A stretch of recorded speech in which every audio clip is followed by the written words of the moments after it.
Very good afternoon to all our viewers.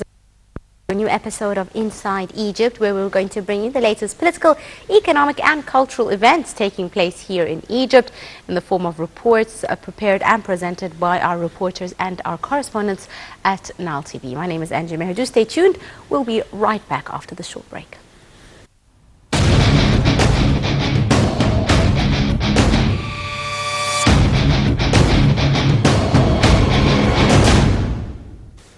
Candidates in the upcoming parliamentary elections continued campaigning on Tuesday ahead of the October 17th vote.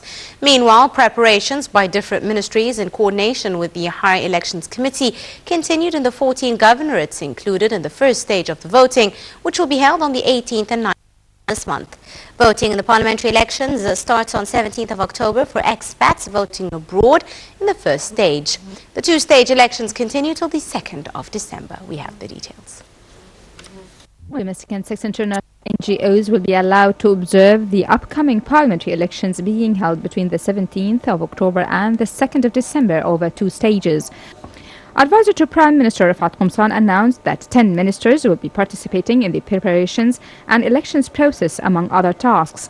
The Interior Ministry will be responsible for securing polling stations and voters, while the Defense Ministry will be in charge of securing the judges and transporting them to their polling stations. Other ministers that will play a role in the elections include the Foreign Ministry, Justice Ministry, Local and Administrative Development Ministry, the Education Ministry and the Planning Ministry. The official said that more than 17,000 members of domestic NGOs received observation permits, along with a further 717 members from international NGOs. A total of 5,941 individuals have applied to run elections, and 14 electoral coalitions are fielding candidates aiming to run in the lists. The first round of the parliamentary elections will be held on the 17th to the 28th of October across 14 governorates including Giza, Fayoum, Bani Suef, Minya, Asyut, Sohag, Qena, Luxor, Aswan, New Valley, Red Sea, Bahira, Alexandria and Marsa Matruh. The Ministry of Foreign Affairs announced that preparations have been undertaken to allow next week's parliamentary elections for Egyptians voting abroad to be carried out easily.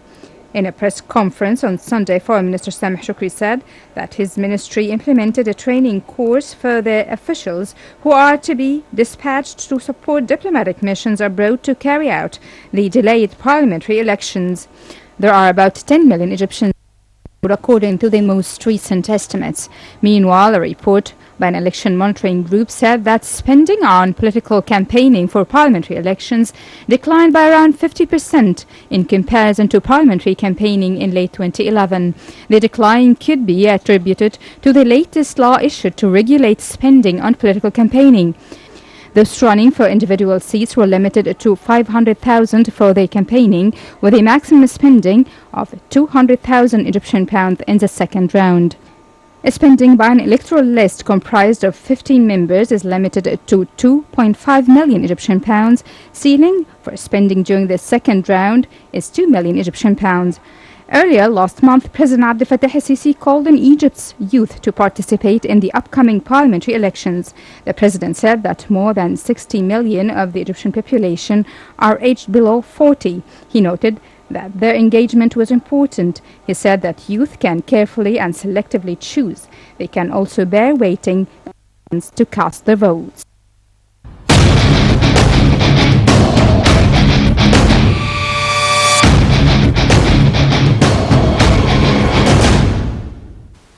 Ambassador James Moran, the head of the EU delegation to Egypt, said that a team of experts has arrived to Egypt in preparation for the monitoring of the upcoming parliamentary elections.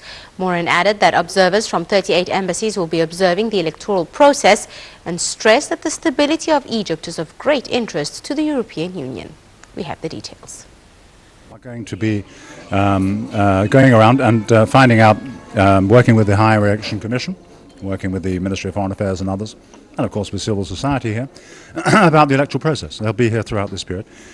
We will also have observers from our embassies here. There are 28 embassies from Europe who will work together on the days of the election this month and next, and working together with the local and international community to get a really good view of the overall electoral process. Now, I'm pretty sure that it'll be a good one. Egypt's learned a lot about this in the last 2 or 3 years with all the elections you've been having. I think it's the 6th time since I arrived 3.5 years ago, elections are coming out to vote. And we really want to see the Parliament succeed. It's an absolutely essential part of the governance of the country. And I think it's been conspicuous by its absence for the last 3 years, for reasons we all know, given what the country's gone through. But so whatever constructive contribution we can make to an effective parliamentary election and its outcome and the Parliament to come, I think is good for us all. Above all, it's fantastic, we hope, for the future stability of the country, because stability of Egypt is your interest and it's our interest. Thank you.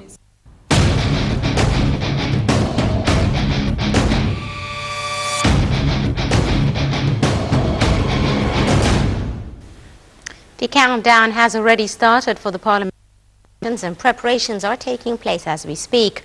Many committees are working to pave the way for a fair and transparent election process. One of the most important committees is the Monitoring, Follow-up and Evaluating Media Committee. Now TV's reporter Abir Metwali has more in this report. Few days left to separate Egypt from the third and final part of the political roadmap put in place after the June 30th revolution in 2013, the parliamentary elections. Many committees are formed to pave the way for transparent and fair parliamentary elections. One of the most important committees is the Committee of Monitoring, Follow-up and Evaluating Media and Advertising Propaganda. The committee is headed by Dr. Hassan Mikawi with a lot of members representing different directions and is located inside the Radio and Television Union in Maspero. هي لجنة طبعا بتتكون من عدد من الأعضاء في أعضاء إعلام. The committee consists of a number of members coming from different directions, experts of Radio and Television Union, a number of media academics, National Council for Human Rights representatives, private channels representatives, and the head of the Investment Authority.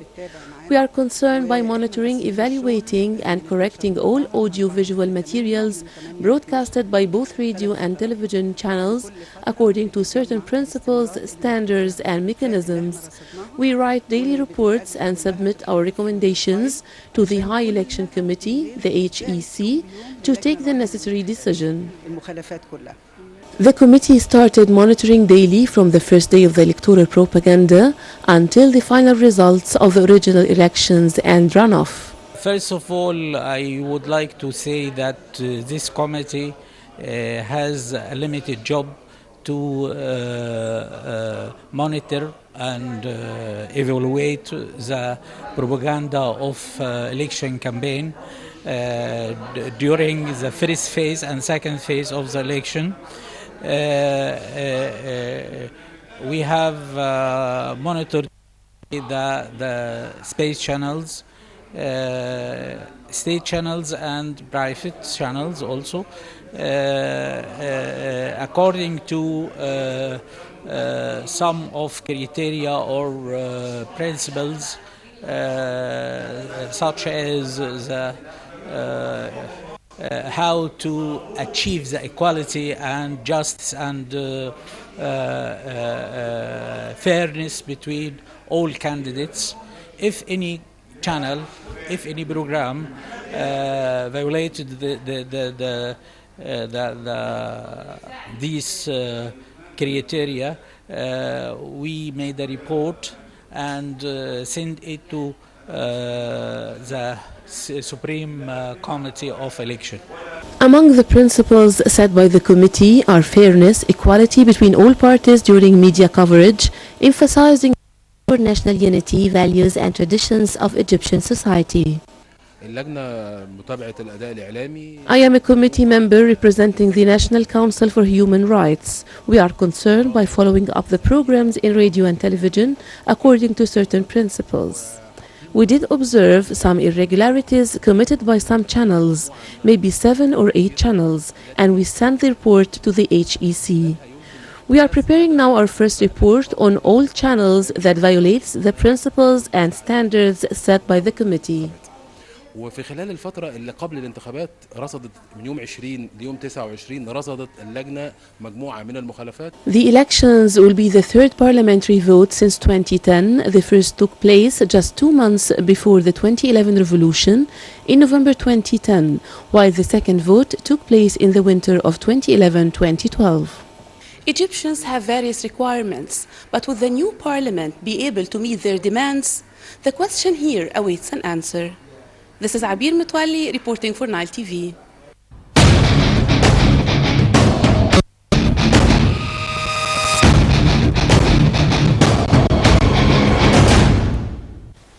Foreign Minister Samah Shukri delivers on Tuesday Egypt's speech before the Security Council ministerial session on women and peace. Shukri started a visit to New York on Monday to take part in the United Nations General Assembly voting on Thursday on Egypt's bid for a Security Council non-permanent seat. The details. Prime Minister Samah Shukri started on Monday a visit to New York to attend the voting on Egypt's bid for a non-permanent seat on the United Nations Security Council for the year 2016-17. Member states will vote on the non-permanent UN Security Council seats for 2016-17 term, among which Egypt is a candidate. Shukri's participation in the UN session comes in the context of Egypt's comprehensive plan to promote its bid for non-permanent membership in the Security Council and to acquire international support. While in New York, Shukri is expected to hold bilateral talks with several foreign ministers, as well as media talks in which Egypt's view on various regional international issues will be discussed. In an attempt to gain international support, Shukri has conducted various meetings with senior officials as well as foreign ministers from Africa, Europe, Asia and Latin America over the past months. Foreign Ministry spokesman Councillor Ahmed Abu Zaid said that Egypt is an important Arab, African and Middle Eastern country.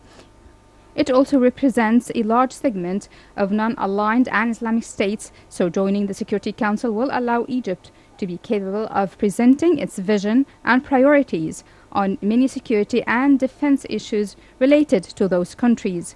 Jordan is currently the Arab country sitting in the Council among the 10 non-permanent members who are traditionally elected for 2 years terms by the General Assembly.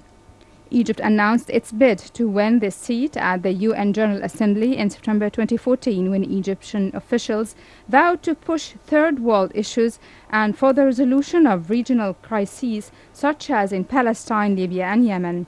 Egypt received the support of African states at the latest African Union Summit in January 2015. The Arab League also expressed its support for Egypt's bid. Egypt was a founding member of the United Nations and has been a non-permanent member of the Security Council on 4 occasions in 1946, 1949, 1950, 1985 and 1996-1997.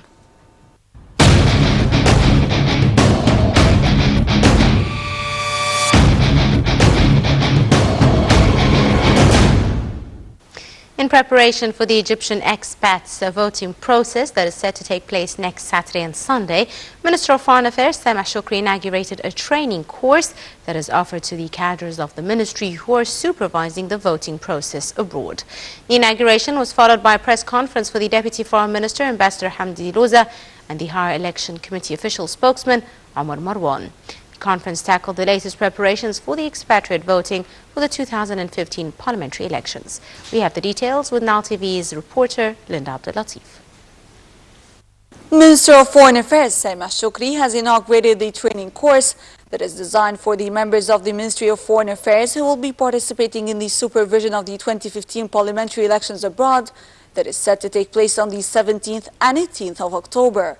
The inauguration of the training course was followed by a press conference that was headed by Deputy Foreign Minister Ambassador Hamdi Louza and Councillor Omar Marwan, the High Elections Committee official spokesperson. The press conference was held to announce the latest preparations that have been reached so far in regards to the Egyptian expats voting process. I encourage all Egyptians abroad to look at the website of the election committee, Elections EG. They provide all the information needed about the candidates, about the timing of the elections, about the measures that they have to take, the conditions for their participation, and if they need any further information, they could have contact with our embassies. And we encourage all our ambassadors to be in contact with all the clubs, the organizations, the friendship associations with our Egyptians abroad, to provide them with the information and to allow them to participate in this elections.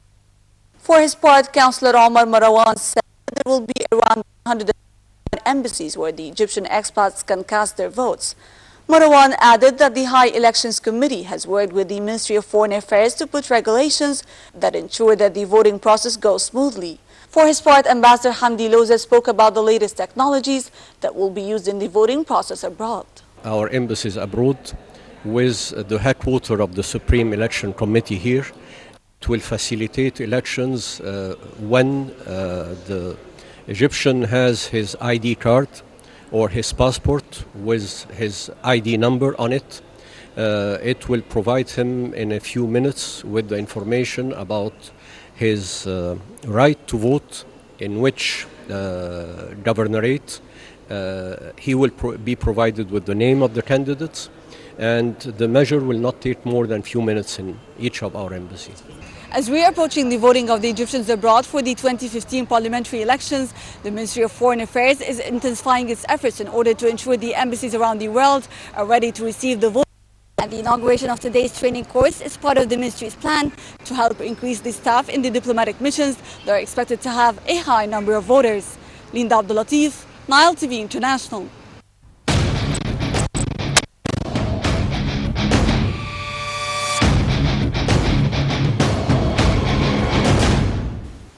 The Minister of Irrigation and Water Resources, Hussam Moghazi, headed to Sudan for talks on the Grand Ethiopian Renaissance Dam. Before leaving, the minister held talks with President Abdel Fattah el-Sisi on the latest developments regarding the dam project. We have the details. Minister of Irrigation and Water Resources Hussam Moghazi headed to Khartoum to meet Sudanese for talks over the Grand Ethiopian Renaissance Dam. Ministry officials said that the minister headed to Sudan in order to find consensus over the dam project and what it means for downstream nations. President Abdel Fattah el-Sisi held a meeting with Moghazi in Cairo Saturday to discuss the latest developments regarding the Ethiopian dam project. A three-way meeting, which was supposed to be held in Egypt last week, was postponed upon the request of Ethiopia. Egyptian, Ethiopian and Sudanese officials, along with representatives from the consultancy firm studying the impact of the dam, were to hold a meeting headed by the Egyptian National Committee of the Grand Ethiopian in Cairo. The meeting was to discuss recent differences between the countries over the building of the dam following the failure of consultancy firms to present their technical report on the dam and its impact, and the withdrawal of the Dutch consultancy firm from the process. Egypt is concerned that the new dam, which to be completed in 2017, will lower its annual Nile water share. Egypt, with a share of 55 billion cubic meters, is currently suffering from a water deficit of 20 billion cubic meters, which it compensates for through water recycling, a practice that is not viable in the long run. The dam, which is a huge hydroelectric plant, has a storage capacity of 74 billion cubic meters of water.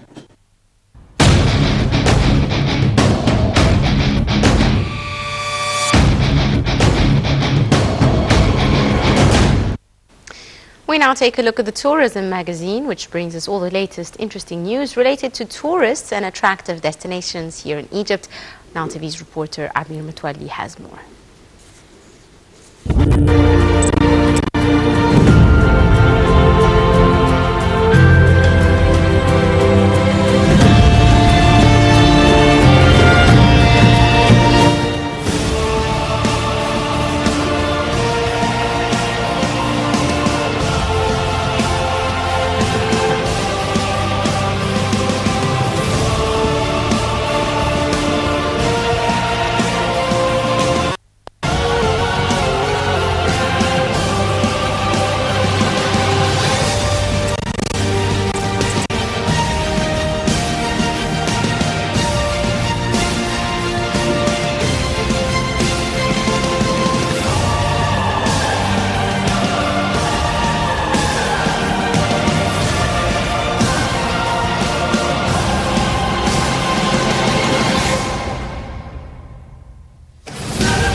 A leather manuscript more than 4,000 years old has been reconstructed by a scholar after it was rediscovered in the Egyptian Museum in Cairo.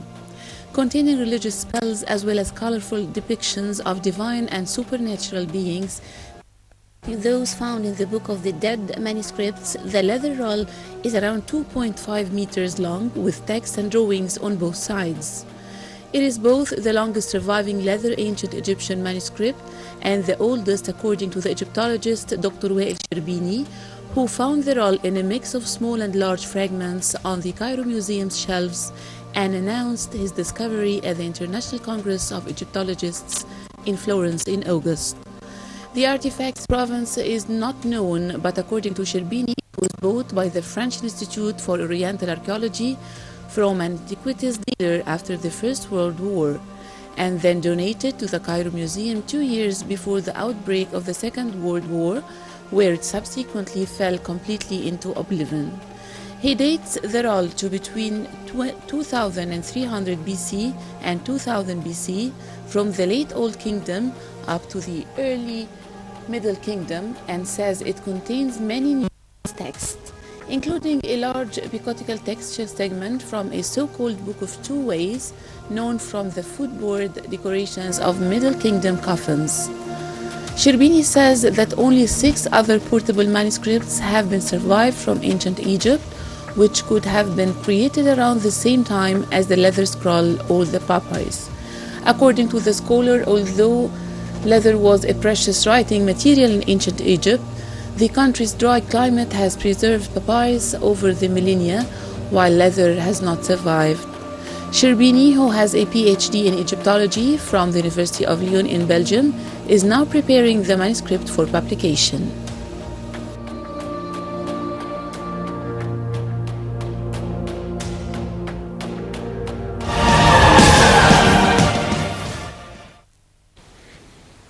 With that, ladies and gentlemen, we wrap up this edition of Inside Egypt. We do hope you have joined us and you've enjoyed it, where we've brought you the latest political, economic and cultural events. And we hope that you've enjoyed being with us, and do stay tuned for more coming your way on this Nile TV International.